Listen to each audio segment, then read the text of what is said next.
असतेज दुसरा रवी, हरी समान ज्याचे बल, वशिष्ठ सम सर्वदा, तधीह्य चित्त ते निर्मल. असे असुनिया खरे, भरी भरी पिसा भासतो, तया गुरु गजानन, प्रतिसदा गणू वंदितो.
आपण सत्कीर्ती मिळवण्यासाठी प्रयत्न केला पाहिजे आणि समस्त तुम्ही अमर झालात विठ्ठल विठ्ठल हे कार्य करून तुम्ही अमर झालात. तुम्ही अमर झालात. ज्यांनी ही मूर्ती दिली श्री स्वर्गवासी सुनील भाऊ टेटू त्यांच्या स्मरणार्थ भेटीतया पायासी रे, त्याच्या पायाची भेट आपल्याला झाली. आपल्यालाच झाली असं नाही, आता इथून पुढे कितीतरी पिढ्या, ज्या पिढ्या आता पुढे येणार आहेत आपली पिढी, त्या पिढी बाबांच्या चरणाजवळ नतमस्तक होईल. तुम्ही ऐकतात ना, आपल्या कितीतरी पिढ्या बाबांच्या चरणाजवळ नतमस्तक होतील. आपण तो होणारच आहे, आपलं सद्भाग्य आहे ते.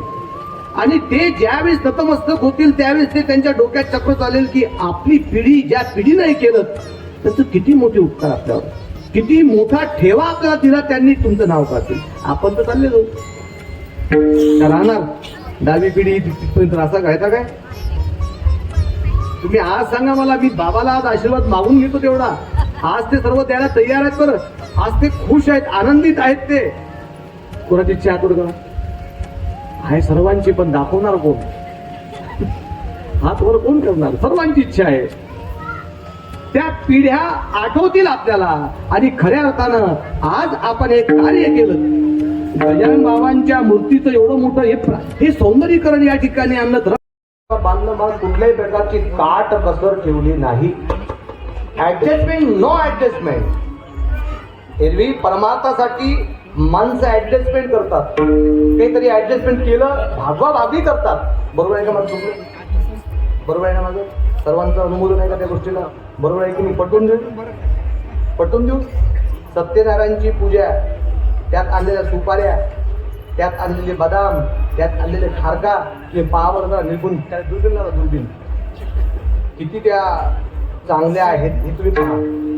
तिथे ऍडजस्टमेंट जाऊ द्या ना, घेऊन द्या ना. काय पडल्या काय आपलं आयुष्य जे आहे ते काळाच्या तोंडात आहे. प्रत्येक क्षणाला काळ आपलं आयुष्य आहे. त्यासाठी आपलं देह जाणार पण कीर्ती मात्र राहणार. आणि त्या कीर्तीच्या प्राप्तीकरिता आपण निश्चितच चांगले प्रयत्न केले पाहिजे.